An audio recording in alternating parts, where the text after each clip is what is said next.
multi-generational organization that focuses on empowering and engaging young people to make them feel like they have a voice in making change in our city. So we do that through learning by doing, and we like to take on big ideas in our city to basically create a more equitable and accessible Portland in the future and for many years to come. So the structure of city government is really important to us, and it's been a topic that we have been interested in, and it's been on our radar since about 2017. And we think it's really important and essential in basically questioning how our city governs itself so that we can create a more equitable city for the future and many years to come. This is our first in-person event since COVID came, so we're very excited to see you all tonight. We're thrilled to see you in person, and we're happy for those who might be tuning in later via our live broadcast. And thank you for Tabor Space for allowing us to host this here tonight. Tabor Space is a great community gathering space and a great place to host events like this. And with its wonderful coffee shop that's open daily until 2 p.m., you should keep it on your radar. So we're going to get started here very shortly, but I wanted to start with a few thank yous to our co-sponsors. This event wouldn't have been possible without the dedication of our volunteers at Portland Forward, Our Revolution Portland, Common Cause Oregon, and Honest Elections. I would also like to thank our media sponsors, KGW and X-Ray FM. In Portland, we're very blessed to have great local media who cover the most important topics here in Portland and make it accessible to Portlanders, whether that's over the air, online, or in print, which makes us super excited to have our great moderators here today, two of the finest journalists here in Portland. We'll start with Alex Zielinski. She's the news editor of the Portland Mercury, where she reports on city politics, police, and housing. Before joining the Mercury in 2018, let me flip my page. Alex worked as a reporter in San Antonio, Texas, Washington, D.C., and Eugene, Oregon. Alex graduated from the University of Oregon with a degree in journalism in 2011. And then next we have Shane Dixon Kavanaugh, who covers Portland City Hall for the Oregonian and Oregon Live, and previously wrote about crime and criminal justice issues for this paper. His political and investigative reporting has won numerous national, state, and regional rewards. So thank you all for coming, and I'll turn it over to you, Alex and Shane. Thank you so much. Can everyone hear me? Okay, great. I can never tell. So this forum brings together supporters and opponents of Measure 26-228, which will be in the Portland ballots this November. This measure makes sweeping changes to the city's form of government, including creating a position of city manager who reports to the mayor and is responsible for overseeing all of the city bureaus and managing the day-to-day operations of the city. The measure would also expand the city council to 12 members who would be elected from 4 geographic regions using a ranked choice ballot. Each of the 4 geographic regions would be represented by 3 commissioners. The citywide offices of mayor and auditor would be also elected using ranked choice voting. And those are only the highest level of changes proposed on this ballot. You will hear even more details from the panelists as they articulate why they believe Portland voters should support or oppose the measure. Hi everybody, Shane Dixon Kavanaugh here. The format for tonight's forum will begin with introductory statements. Each team will have 4 minutes to introduce their positions. After the introductory remarks, we will move into question and answer. The hosting organizations have drafted questions, and each side will have 3 minutes to respond to each question. At our sole discretion, the moderators can ask follow-up questions of one side or the other. Responses to follow-up questions will only be 1 minute.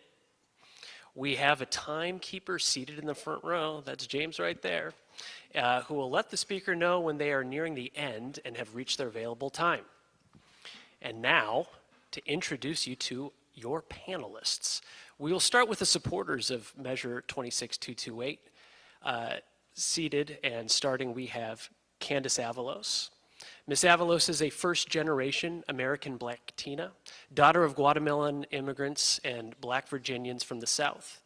She is the executive director of Verde, a local environmental and social justice nonprofit, Ms. Avalos has served in numerous volunteer capacities, including as the chair of the Citizen Review Committee of Portland Police Oversight Board, as well as a member of the Charter Review Commission that developed the proposal we'll be discussing tonight.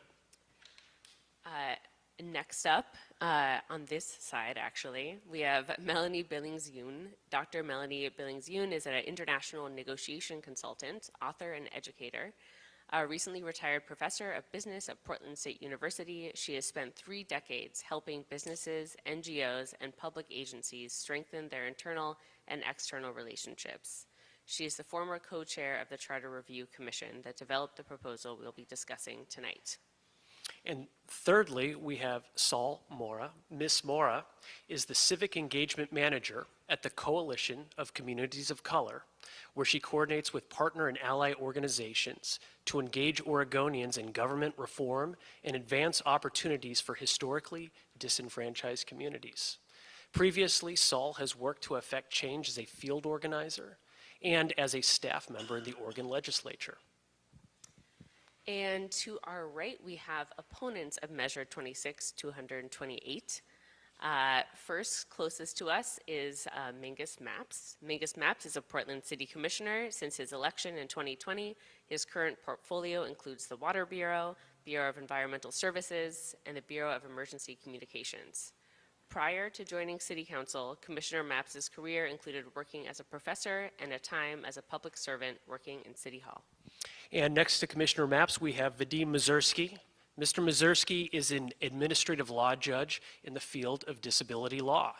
Mr. Mazursky is originally from Ukraine and has lived in the United States since 1979. Vadim has served on numerous boards and committees, including the Portland Committee on Community Engaged Policing, Portland Citizen Review Committee, the Portland Film Festival, and on the board of directors for the Immigrant and Refugee Community Organization, also known as IRCO. He was a member of the Charter Review Commission that developed the proposal we will be discussing tonight. And lastly, we have TJ Browning. TJ Browning is a citizen activist who has worked for decades in the area of police accountability in Portland. She has served on numerous boards and committees in the area, including being a member of the Citizen Review Committee and chaired Mayor Katz's Committee on Police Accountability. All right, with those introductions underway, we're going to start off tonight's conversation with some introductory remarks by the supporters of the measure. You will have 4 minutes total, and the floor is yours. Hello, everyone. Thank you so much for joining this conversation tonight. My name is Sol Mora, and I am serving as the campaign manager of Portland United for Change, and we are the Yes campaign to pass city government reform this November 2022. I want to start off by talking a little bit about the process that led us here and that shaped this important measure. The Portland Charter Commission is a group of 20 Portlanders that were appointed to serve from many different backgrounds. I think it's important to highlight that these Portlanders represented many sectors and areas of the city, from business to labor to many community organizing as well. These Portlanders went through a very robust civic engagement process that helped to shape this measure. There were so many comments that were submitted to the Charter Commission. 26 listening sessions were hosted. Surveys were also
3 members from each district, which sounds familiar, to single-member districts because there was no accountability, because it was too expensive.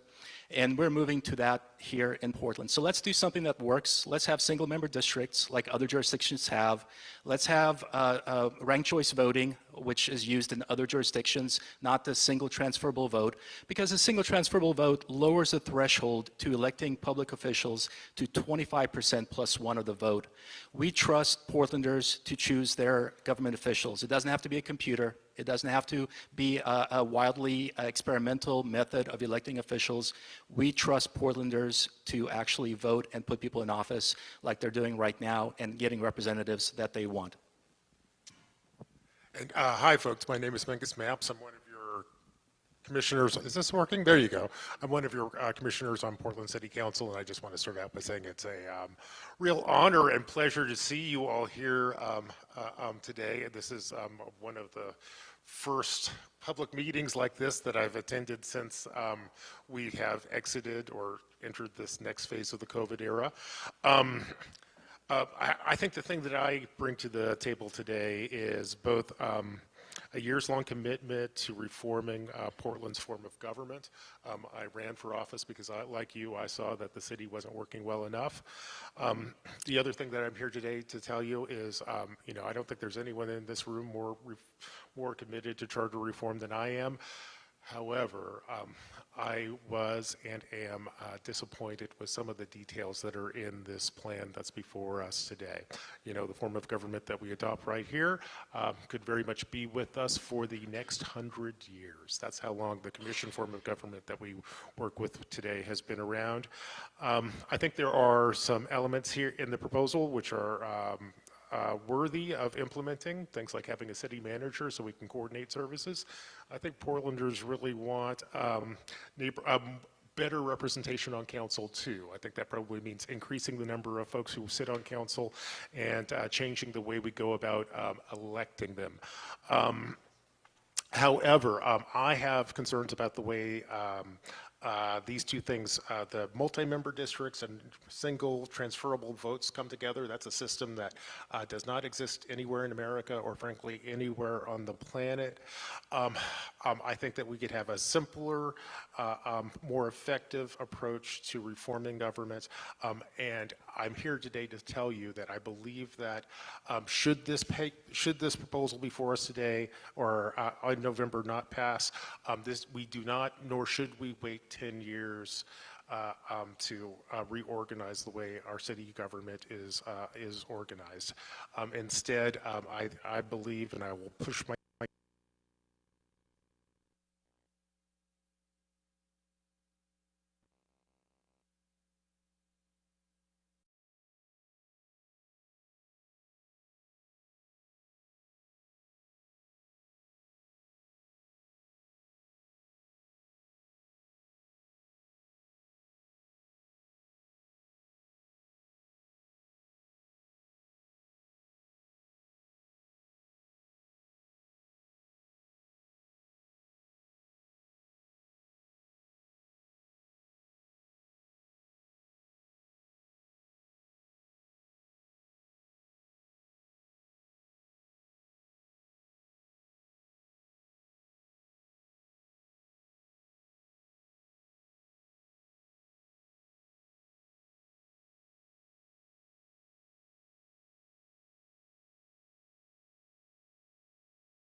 testified at the Charter Commission actually had opposition to 12 city council members coming from 4 districts, 3 people each using a form of ranked choice voting that has not been used in this combination in the United States.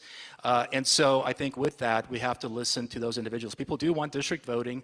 They want to have that accountability that if one individual represents you, if they're doing a good job, keep them in office. If they're doing a bad job, vote them out of office. Those smaller districts, and I I would say 7 to 9 districts for representing Portland. I believe Commissioner Mingus Maps will have a plan by Monday as to what that would look like is a good number. That's along the lines of the school districts that you're voting for already. You already know the organization, the neighborhoods that are involved, rather than the plan where you don't even know where your neighborhood will fall in and which district. So let's have smaller districts where you have similar needs amongst your neighborhoods, where you're electing one individual, possibly using ranked choice voting like in New York City or Alaska or some of these other places, but not this very esoteric and unique style of ranked choice voting where with only 25% of the vote will get somebody elected. That means you'll never get an incumbent out of office because they always get about 30 to 40% of the vote.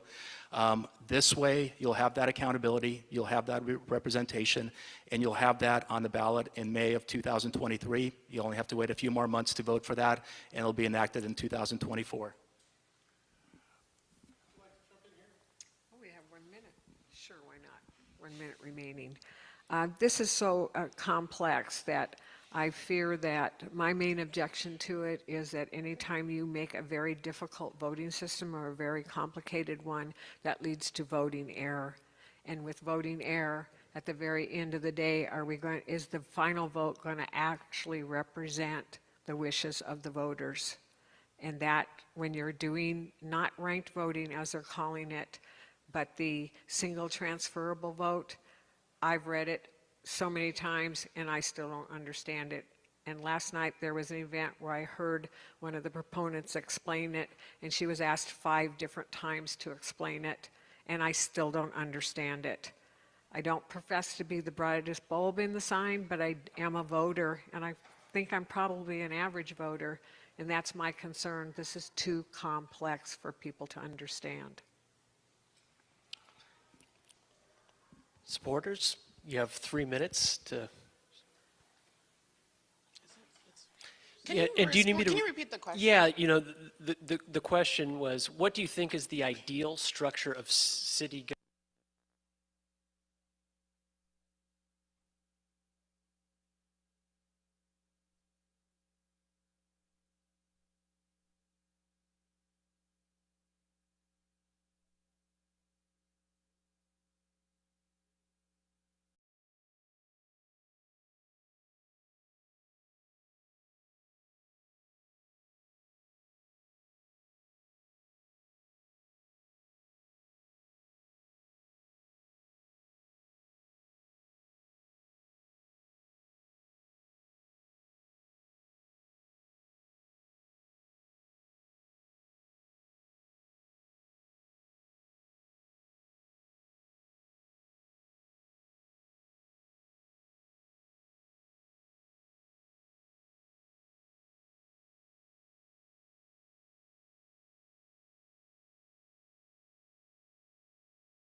And be able to provide more efficient services. And we're going to have a city council that represents more people in the community and can say, here's the vision that we have for what we need in Portland, and please represent me on the council. So we'll talk more about the multi-member districts, the form of voting, which we believe go very hand in hand with the form of government we propose.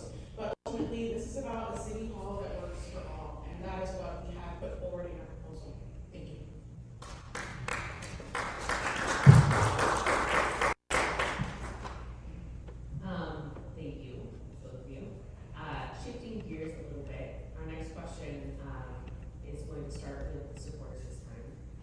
question is, this measure proposes significantly changing the role and relative power of the mayor.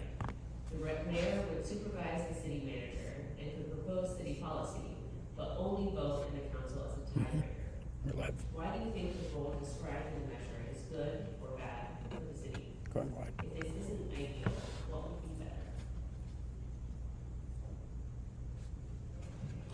All right, I will take this one as well, and just for context, I was the form of government co-chair, and so really spent a lot of time digging into how we could delineate these responsibilities.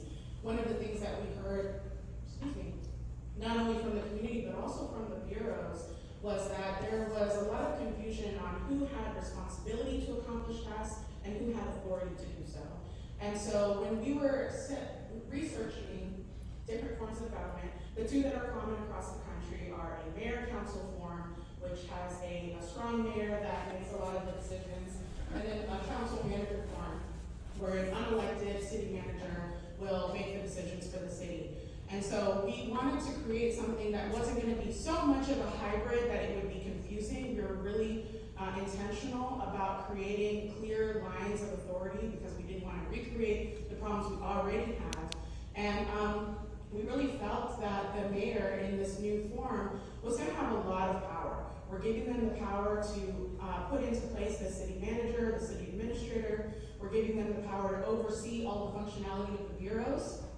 And therefore, we discussed that tonight about what their role should be with the council. We wanted to make sure that if we're bringing in a more representative council, that we're not going to completely strip away their powers. So that balance was important when it comes to budget decision making, when it comes to not having the mayor, who is already going to be overseeing all of the bureaus, have much more influence in council decisions. And we decided to give him, or them, apologies, a tie-breaking vote so that they still have a say in what's going on. They're not completely disconnected, but they're also not there setting the agenda. And then we put in the charter that the council was going to elect their own president and vice president. So it was important for us that they had enough power, the mayor had enough power, but also that the mayor wasn't, what we heard from Portlanders was they didn't want a mayor that had too much power. And so we were constantly juggling what are we hearing from Portlanders and what are best practices in governance? And we feel that we've met that balance by ensuring that the lines are clear. And with the mayor being a tie-breaking vote, they're still going to be involved in council business. They also still will have the ability to bring things to the council, and they will need to form their budget, for example, and the council will approve it. So that balance was important, and why we decided to have them just be a vote and not a member of council. All right, thank you. Now with the same question for employees, I'll reread the question. This measure proposes significantly changing the role and relative power of the mayor. The mayor would supervise the city manager and propose city policy, but would only vote in the council as a tiebreaker. Why do you think the role described in the measure is good or bad for the city? If this isn't the ideal, what would make it better? Thanks for that question. I think it's an important one. I appreciate Commissioner Avalos's rendering of how the system would work, and I think I have almost the exact opposite interpretation of how this will work in the real world. Under the proposed changes, the mayor would have a very narrow role in city government. And one of my particular concerns is the forums and places where the mayor and the rest of the council will come together. Essentially, as you heard, the only time the mayor really engages with the council is when she brings a tie vote. I've been on council for almost 2 years now. Tie votes don't happen that often. And one of the reasons why they don't happen that often is because of the dialogue that happens amongst members of council. So I think we enter into dangerous space when you have one body, council, which is charged with coming up with policy, and then you have another body, let's say the mayor and the city administrative board, who are not involved in that dialogue. What you're likely to see are either miscommunications or, frankly, if a mayor, if something goes bad, the mayor is going to be the person who gets blamed for it. So if you imagine what a mayor is going to do when the mayor is handed a policy which they both disagree with and they think is bad for the city. what you're likely to see is that they're trying to implement, frankly, doing a bad job of implementing policy. It's basically a recipe for passive-aggressive government. It's not the kinds of reforms that we need in order to get people out of the tents, to get people into mental health care, to build more affordable housing. This really incentivizes dysfunctional government. It's sad for me to say. I would much rather see a system where actually the mayor is part of the team, which is city council, and is at the table as Portlanders are trying to develop solutions that will make our city better. Go ahead. Well, this wasn't even on my radar until I attended the pro and con debate last night on this issue, and I was shocked how many people in the audience stood up and was upset that we were going to have such a weak mayor. So I pulled it up today to read it, and I just don't even agree with how it's been described. We're hiring the city manager is going to run the bureaus, and so the mayor can hire the city manager, but the city council has to approve it. The mayor can appoint the city attorney and the chief of police, but the council has to approve it. The mayor can propose a budget, but the council has to approve it. So breaking a tie is really seems to be the only power he has. That's a weak mayor, and it doesn't sound workable. Thank you for your responses. We're going to go to our next question. This next question deals with racial equity effects of Measure 26228. We are thinking of racial equity in a very broad sense, including who participates in boards and commissions, who funds campaigns, who receives city contracts, and how policies are developed and implemented. In what ways does your position increase racial equity?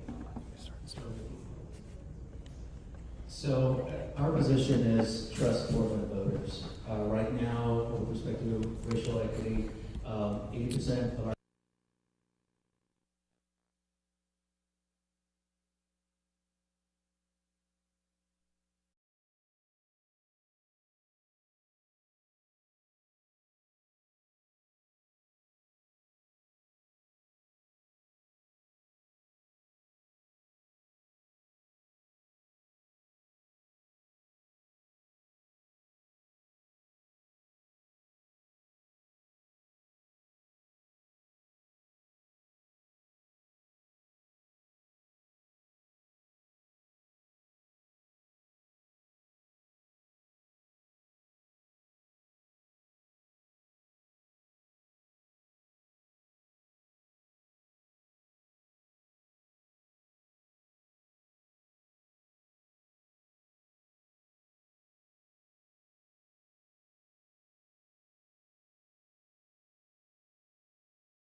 Such a crucial question.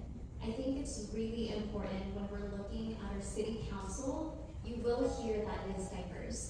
You cannot look at that single instance and not contextualize it in the decades-long history of what we have seen on our city council. In the last 100 years, again, we have only had 2 city commissioners that have lived east of 82nd Avenue. We have only had 5 people of color that have served on the city council as well. That is in over 100 years, only 5 people of color that have been able to get elected. So you do have to consider that the system itself was structurally designed to underrepresent many communities. I think it's really important that we do not lose sight of that history. This measure specifically was designed for the context of Portland. In Portland, gentrification and communities of color being pushed out of their historical neighborhoods, that has caused voters of color to be so dispersed in our city that you cannot draw a single district where voters of color are the majority. So that Tufts University research that was mentioned found that multi-member districts are the best fair representation model for Portland specifically. If we only have 1 elected official per district, the dominant group of voters will be able to take every seat to city council.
Follow up? Can I follow up? Sure. So East Point, Michigan is a wonderful example. 2019, yes, they used single transferable vote. 45% of East Point, Michigan at that point in time was black. Now it's 49.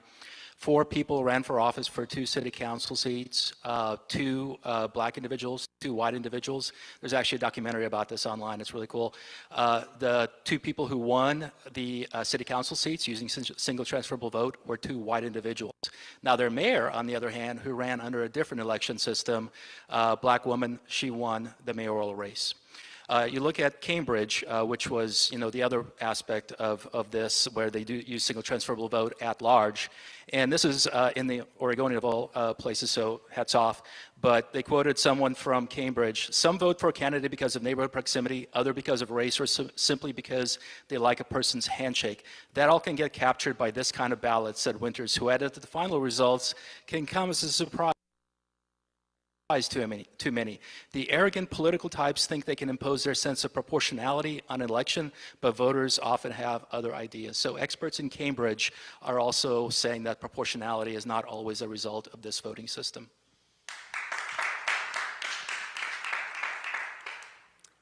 All right, moving to another question. One criticism of the existing commission form of government is that it discourages commissioner collaboration, since each commissioner has their own portfolios of bureaus that they manage and generally don't appreciate the interface of the rest of council. How do you think the proposed system will improve or worsen this dynamic? I'm going to start with the supporters.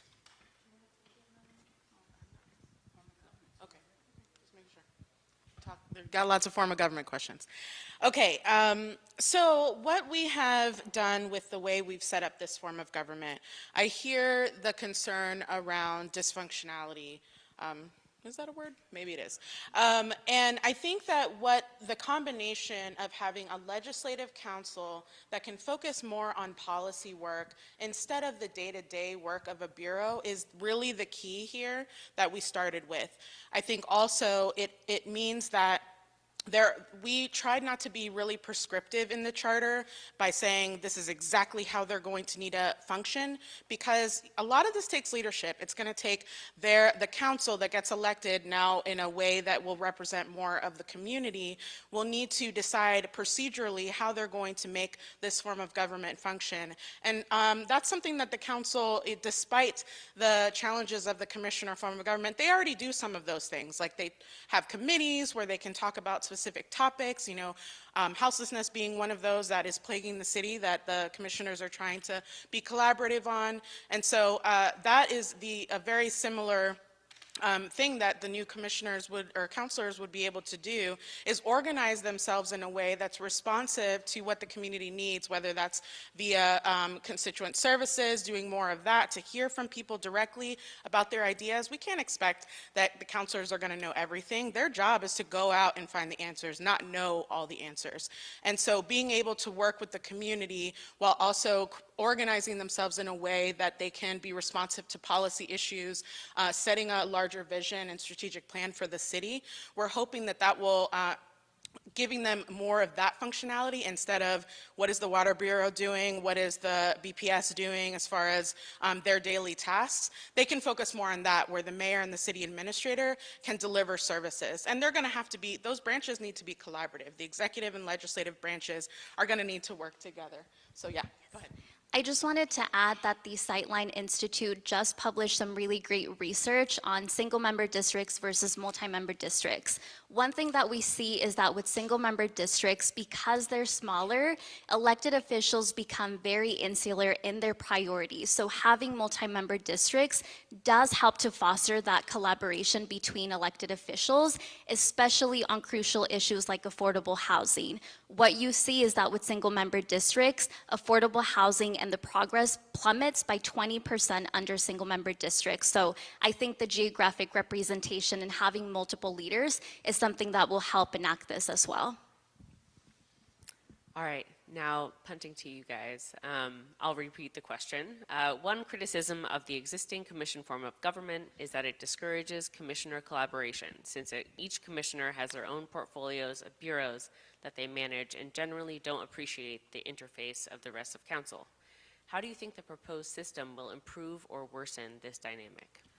Well, Mengus, your guy on City Council, I feel equipped to answer this because this is the reality I live with every day. First, you all should know the commission form of government is one of the reasons that Portland consistently fails to solve the problems that matter to you most. Take an issue like houselessness. You might think, well, we have Sorry, is this better? Take an issue like houselessness. We have the joint office, which deals with houselessness, which is in Commissioner Ryan's portfolio.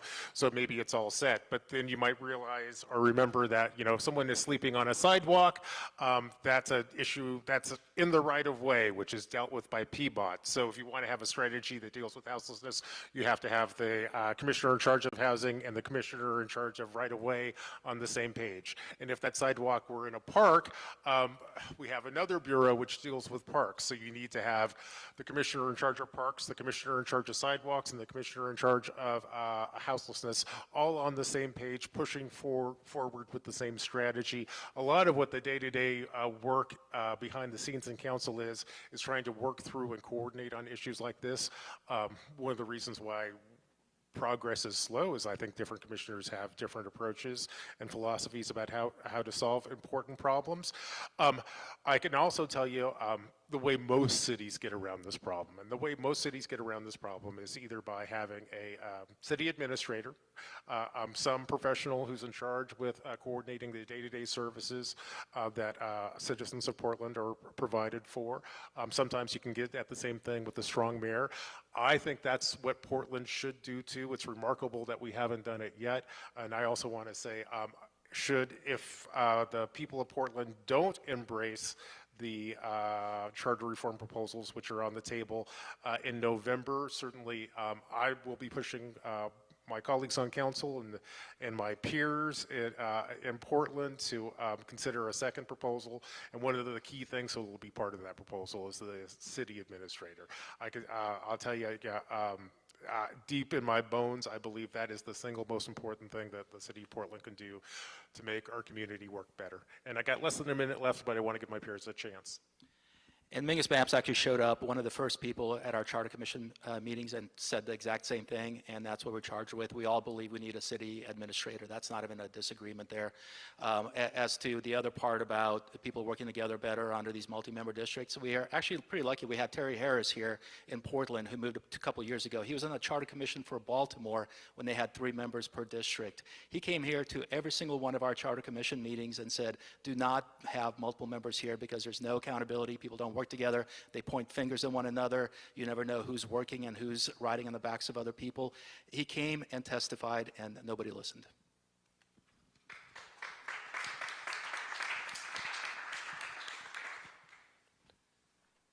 Next question. The current proposal would cost a large amount of money to implement and potentially a long-term increase in the cost of city council.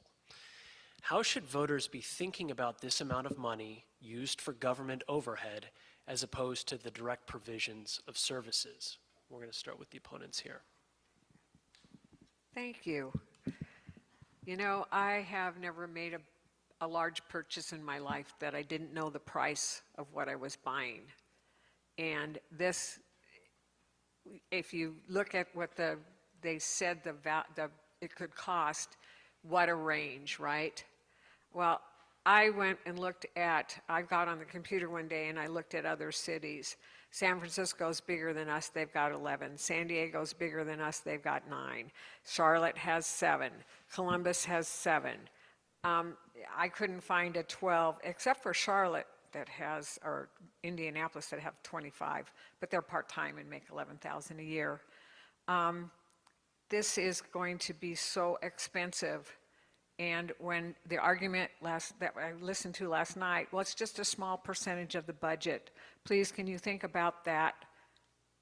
Seriously think about that. That small percentage of the budget could build shelter space. That small percentage of the budget could fill potholes. That small budget could provide school lunches. This is so expensive. We can streamline it, have it far more efficient, and not waste money. We have too many problems in this city that desperately need addressing that take money. To spend this kind of money on an experiment is absolutely fiscally irresponsible. You know, we added up the numbers, and you know, on the low end it's 900,000. That's only if you pay for the extra city commissioners, no staff, no office space. On the high end, 43.8 million over 3 years. That includes the cost of implementing the process as well as the amount of money spent on jobs. Also, that doesn't even take into account the matching funding for elections that the city pays for. So it matches 9 to 1 on the first $20. That's $1 million every year, or millions of dollars on election cycle that is going to be incurred every election, because we're going to have more people. And what do we get from that? So, you know, let's actually spend money on homelessness and housing and the things that we need. Our budget is going to be shrinking over the next couple of years because businesses are moving and people are moving. It's going to be tighter, and nobody here wants more taxes, I'm sure, but we want our money to be spent wisely.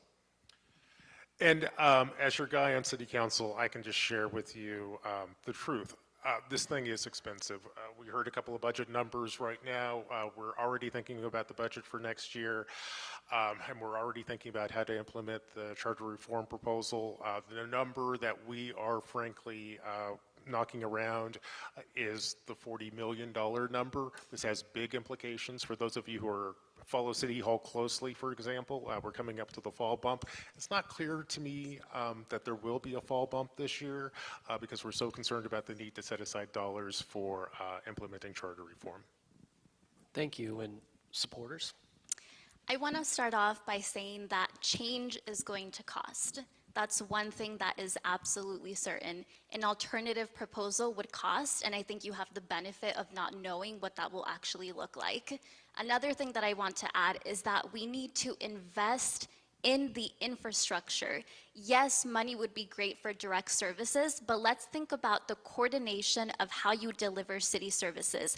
We could invest into one type of service, but if you're not actually centralizing the way that those services are getting delivered to Portlanders, that is the issue that we see here. It is structural. We don't have the structure to deliver those services to Portlanders across the city. And so this is a direct investment to get us to a place where we do have the capacity of city council members responsive to the size of our city.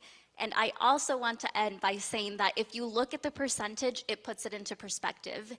Of the entire budget, this is 0.14%, not 14%, 0.14% of the entire budget. And it is a very specific part of the budget, the discretionary resources that the city has. You just took all my lines.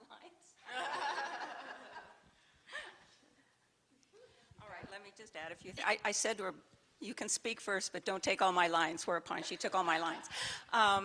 What I want to say now is, I was going to focus on that 0.14%, but what I want to focus on right now is, it's not how much you spend exactly, it's whether that money gives you value. Right now, Portlanders are being taxed up to here, but what exactly are we getting for it? We've talked to people on the far east side. No one's filling their potholes. She says the money could go to potholes. That would be nice. Let's start doing that now. No one is taking care of the fact that there are no crosswalks on extremely dangerous streets so that people are getting killed. No one is out there resolving these problems of trash. I tried to get some trash removed from the 405 overpass here in down by PSU. I learned that trash collection is being controlled by 20 different departments in this city under all 5 different commissioners. And I was bounced from person to person to person until we got a volunteer to do it. It's really great we have things like Adopt One Block, but is it really right after we pay the level of taxes that we do that we end up having to adopt our own block and take care of our own trash? The fact is, the money right now is not being spent wisely at all. Thank you.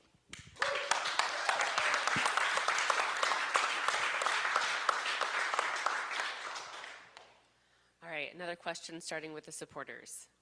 Changing the commission structure to remove oversight of bureaus removes the onus of a commissioner's office for resolving some specific constituent needs. But folks will still need someone to call when they have an issue. If multi-member districts are implemented, how would a Portlander know who to call to get their needs met? I want to start by really thinking about who currently reaches out to our city council members and who has access to local government. When we did community outreach, what we found was that many Portlanders that had never called an elected official didn't understand what the structure was. They had never felt connected to City Hall. And so one of the ways that multi-member districts will help to ensure that people do have someone that connects to their issues is that it's increasing the opportunities for people to elect a candidate that shares their priorities. It's unrealistic that with single-member districts that one individual will somehow represent all of the residents that live in that geographic district. And while that's not a guarantee in multi-member districts, it's about increasing the chances and the pathways for Portlanders to be able to reach out to a council member that does share their values. So one thing that I really like to think about, for me as a renter, I want to connect to someone that has that shared lived experience. I want to connect to someone that understands my issues and will genuinely care about that holistically. And so with multi-member districts, it's giving you more council members so that you can connect to them on that level. Thank you. Everyone likes to say how complicated this is. So let me start with something really easy. If you have a problem in your district right now, who do you call? Nobody. So what you can do now is call the district office. And if there's a district office of your city council, they can patch you into any one of 3 people who could take that call, as opposed to 0 people. I will also say I find this particular line of argument, who would be responsible, who is accountable, that, you know, if you think about it another way, that would be a very strong argument for why you need single parents and not 2. Because if you have 2 parents, which one of those is accountable? The fact is, more is better. That means there are more people looking out for you, more people legislating for you, more people going around your neighborhood learning what the problems are, more people listening, more people able to come out to your neighbor association meetings, more people able to come to your fair. More is better for our society. Thank you.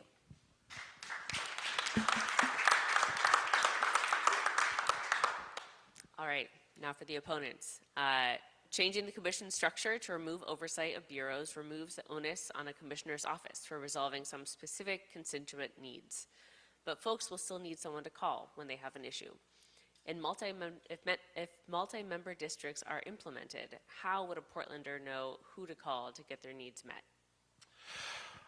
I don't know.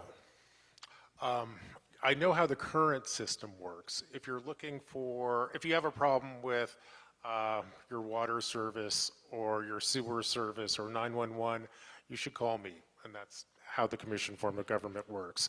And in a lot of cities that have district-based representation, if you really want a crosswalk at, say, 115th and Sandy because the traffic is so bad, you would call the representative who represents that particular neighborhood.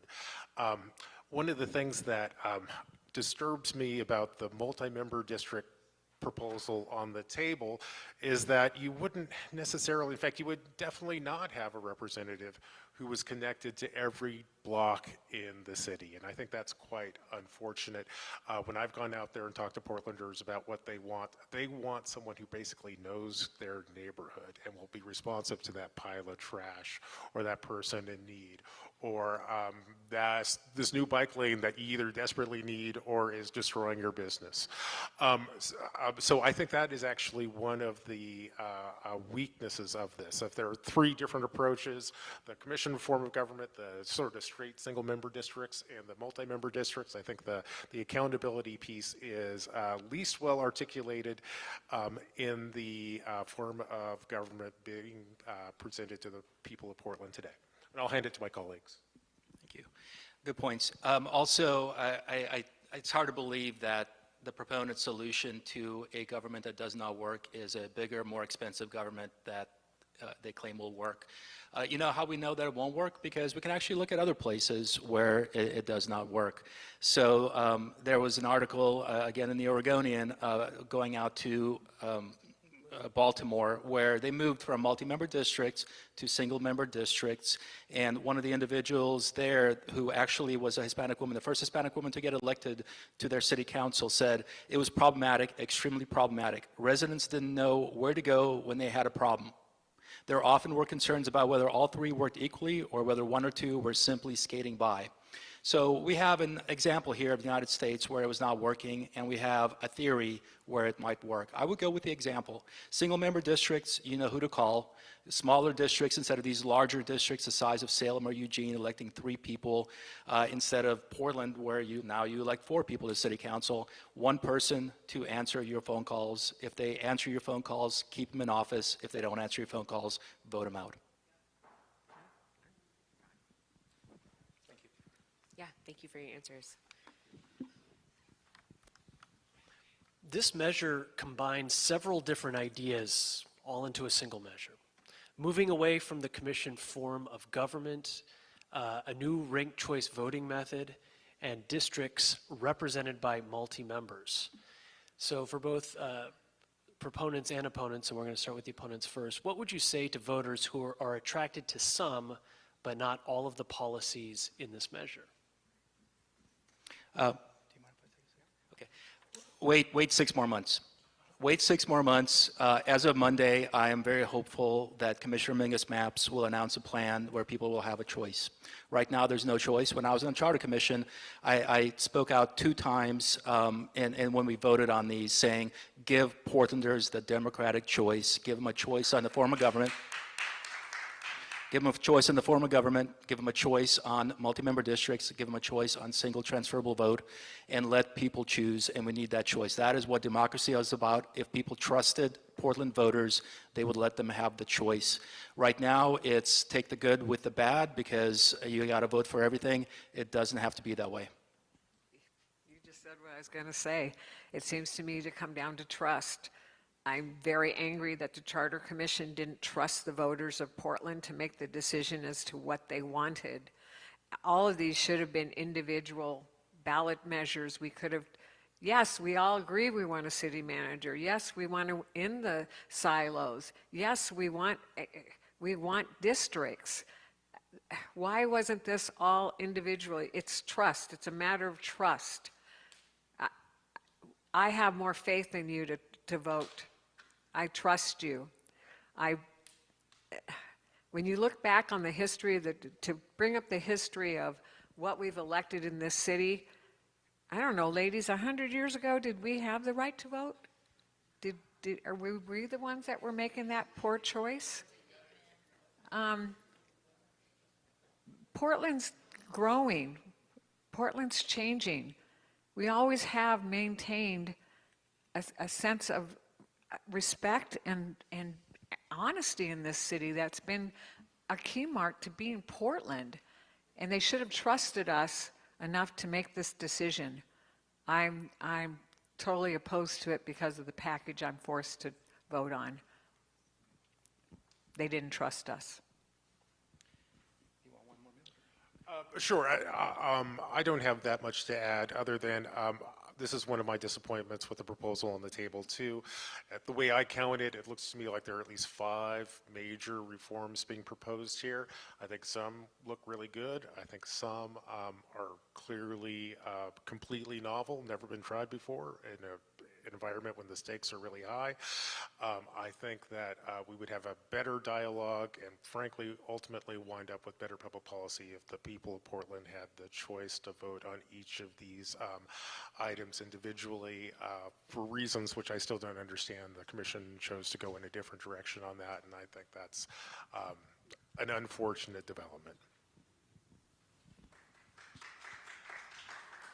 I want to follow up on that just really quickly. We've heard a lot about this proposal coming out next week from your team, kind of as an alternative, as a choice, kind of giving folks an option. Yeah. And you've spoken a lot about trust and how it kind of the most important piece of this is the investment from the public and the contribution from the public and voters towards a measure. I'm curious if you could tell us a little bit about what kind of outreach and kind of public involvement have you put into this measure that's going to be coming out? Oh, sure. I got 1 minute. Well, number one, I've been out talking to Portlanders about the need to change our charter for, at this point, 3, if not 4 years. Literally, I think the first thing I did the day after I won this seat was to put together a group to begin to work towards charter reform.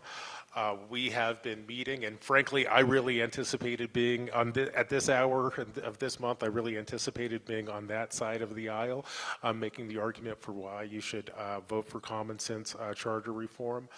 Over the course of the last, I guess it must have been a year and a half, we've had dozens of meetings, tons of community events like this, put together a diverse group of Portlanders to literally think about what we're looking for. I'll tell you, the proposal that will come out on Monday is not something I cooked up in isolation. It's rather the product of groups of Portlanders like you coming together to both look at what's on the table and to articulate ideas about how to make it better. And I look forward to sharing that with you in a couple of days. Thank you. And then we still have the supporters to Yeah. answer that question. Going back to that, we have multiple proposals in the single measure. And so what do the supporters, do you say to voters who are attracted to some, but not all of the policies that are in your proposal? I want to respond to something that I heard first, which is this concept about trust. Trust in Portlanders. And I really question, why did the city council that chose these members to serve on an independent charter commission not trust that they did their due diligence and moved through a process to get us to the final outcome? What is the purpose of commissions and of appointing people to these bodies if we are not going to move forward or truly consider the merits of their recommendations? The Charter Commission's process is an example of deliberative democracy. These Portlanders from so many parts of the city, they did not go into this process having a specific policy outcome that they wanted. Instead, they had to move through identifying what their values were, and they truly listened to Portlanders. They started off by asking, what are the problems that you are facing? They didn't present a policy proposal first. They asked, what are the problems? And after that, once they had created a proposal, they went back to community. They documented this process. It was open and accessible, and it featured community voices that typically don't have a seat at the table. I am most interested in wanting to know how Portlanders of color and voters that are renters and low income and working class people, how were they captured in this other process that I have truly not seen be open? So I really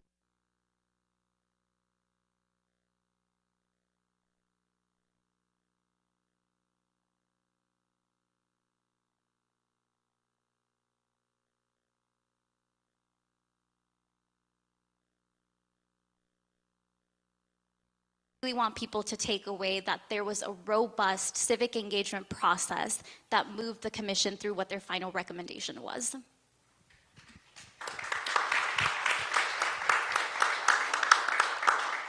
I just want to add that this was all times. Initially, we're only interested in changing that form of government. And that's true. The people on the inside, that's what they're really concerned about. But when we talked to those Portlanders, when we had those 26 public engagement meetings and we listened to thousands of Portlanders, I've attended more than 40 neighborhood association meetings. I found that out in the neighborhoods, the main thing they were concerned about was no district representation. If we had only given what one group wanted and ignored what the other group wanted, that's not showing much trust in the people who came out to talk to us. And there is another problem, which is that, in fact, when we polled, what polled highest was wanting the district representation and ranked choice voting. So if we had done that, and that passed, and the change of form of government did not pass, what we would have a Southeast representative that now runs the fire department, it wouldn't make sense. They had to work together.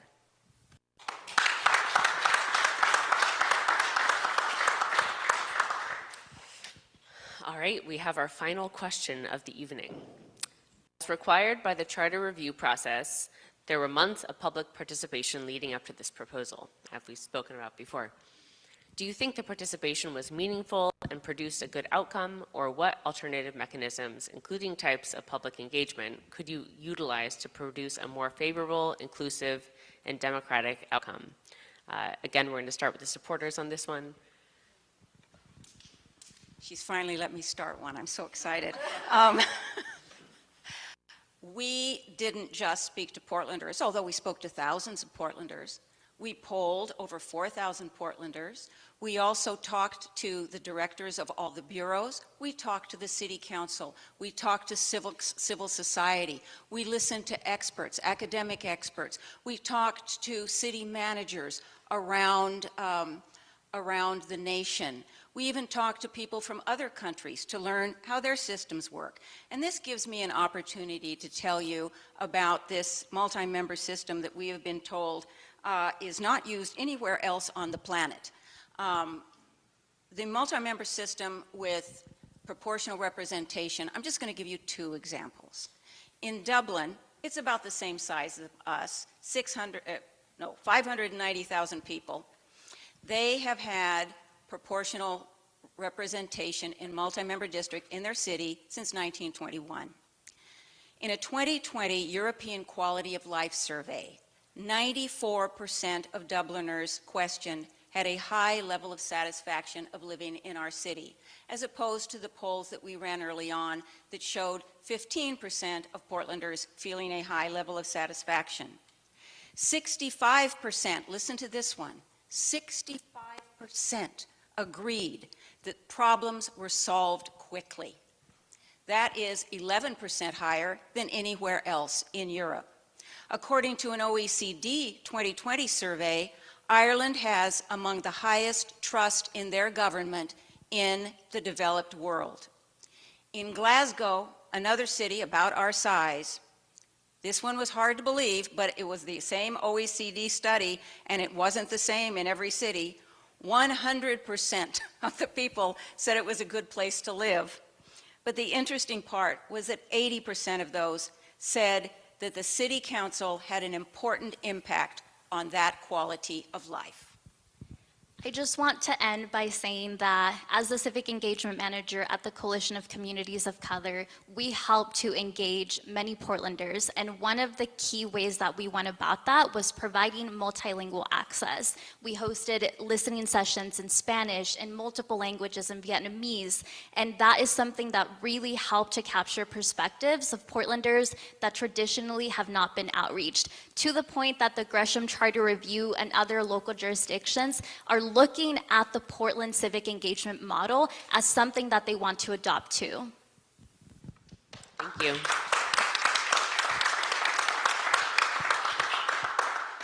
All right, now for the opponents. Do you think the participation in the charter review process leading up to the final measure was meaningful and produced a good outcome?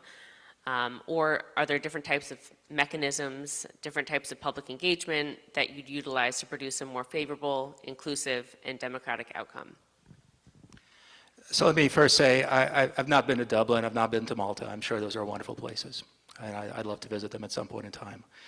Sweden, the happiest country in the world, apparently, if you look at any poll. We're not taking their government over here. Most governments do not have this kind of system, but apparently Dublin does, and Dubliners are happy. I don't know how much you can transfer that to Portland. What I do know is serving on the Charter Commission, we had a lot of people come, the majority of people come and testify against this form of voting. They were not heard. Sol mentioned her organization and the polling and somebody mentioned the polling that was done. But the polling was cherry-picked. There were some, Sol's organization paid for some polling, as well as national organizations that are backing the ranked choice voting. Represent Us is one of them, paid for this polling, which amazingly showed that most Portlanders wanted to have single transferable vote from multiple districts, which is the opposite of everything I heard when I'm talking to people, when I'm running for office, when I'm out there in neighborhood associations talking with them. Everybody wanted to change our form of government because they don't like the commission form of government. Nobody came up to me and said, Vadim, We need to have multi-member districts with single transferable vote, electing 25% of the people, electing people to office with only 25% of the vote, nobody. But on the Charter Commission, that's what they came up with, and they're saying 75% of Portlanders actually wanted this, their number one thing, more than the Charter Commission. So talk to your friends. I challenge you, talk to your friends, talk to your people, your neighbors, ask them if that's the number one thing that they wanted, and if that 75% makes sense. On the other hand, we had an independent poll, which was also with the Coalition of Communities of Color. It was with North Star, which now is an advocate for ranked choice voting, and the Portland Business Alliance. That showed that 25% of Portlanders wanted to have a change in our form of government. That's various portions of that poll, but together it was about 25%. It showed that 17% of the people wanted to have accountability as their number one thing.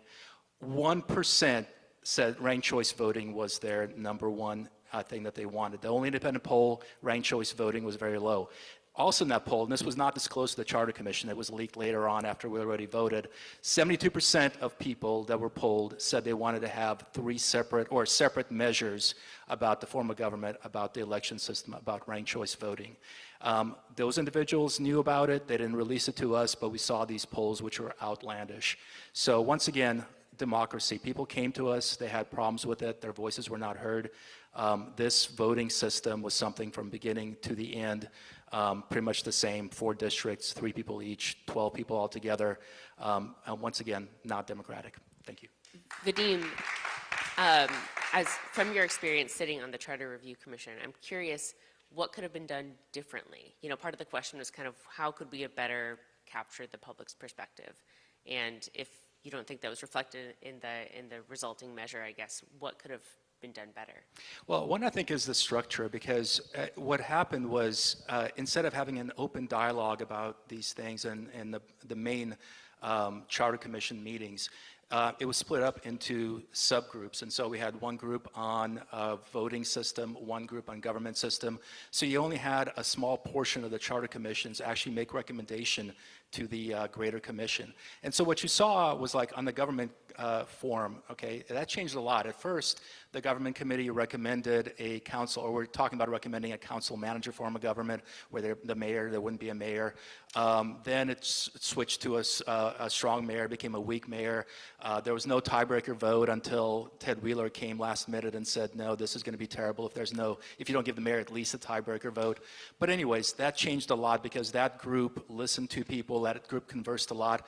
The subgroup on the voting system, you know, we had very few people attending. We didn't have the greater group understanding what we were voting on, and I think that would have helped if it was a larger discussion. I also wanted to give the supporters an opportunity to respond to that. Another thing too, just in terms of, I believe I've heard twice the opponents raise this issue this evening, and this isn't data that I have seen, so I wanted to see if you could speak to it as well. They've said a couple of times that during the process or Vadim had said twice that the number of people, that there was a greater number of people who were opposed to multi-member districts than those who were. And I just wanted to offer you the opportunity if we can get a fact check on that, or are there numbers? I can start off by answering that first and say that that is not accurate. The Charter Commission hosted a survey that had over 4,000 responses, and one of the key sentiments when you ask people, do you want more than one member per district?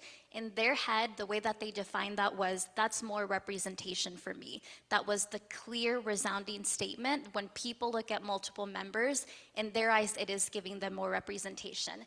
I do not have the number off the top of my head, but this is all publicly available. And I also just really want to emphasize to everyone here, as you're considering this measure, please do your follow-up. That poll is available on the North Star Action's website, and you will find that it is not 1% of Portlanders that support ranked choice voting. The GBAO and FM3 research was presented to the commission. That's all available online, and what it shows in both polls is that 72% of Portlanders want ranked choice voting. Do I have time? No. You did ask 2 next year. You give me 1 minute per question. I'll just add a couple more things. You know, I think it's really important to understand the process that it really took us to get to those 17 votes. And I'll just be honest, as someone who was in long nights, in lots of meetings, doing a lot of research, chairing the Form of Government Committee, assigning homework, as you know, which was not their favorite, that's the teacher in me. You know, unfortunately, Vadim, I'm curious about your perspective because I don't think you showed up in the ways that you're claiming right now. It's unfortunate, it's upsetting, because we put in the work to build the coalition that got to that 17. We came in with very different ideas of where our city was going to go, and we all came together, worked hard in front of the cameras, behind the scenes, to build a strong coalition that was going to create the proposal that we did. And so that's really important for us, and important for you all to understand that the deliberative process we went through, not only with community, but with each other, really reflects the spirit of Portland, which was working towards the outcomes, and that's what we achieved with our proposal.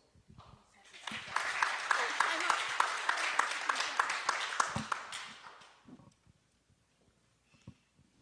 mean, that was our final question. Yeah. Yes. Oh, do I do the closeout?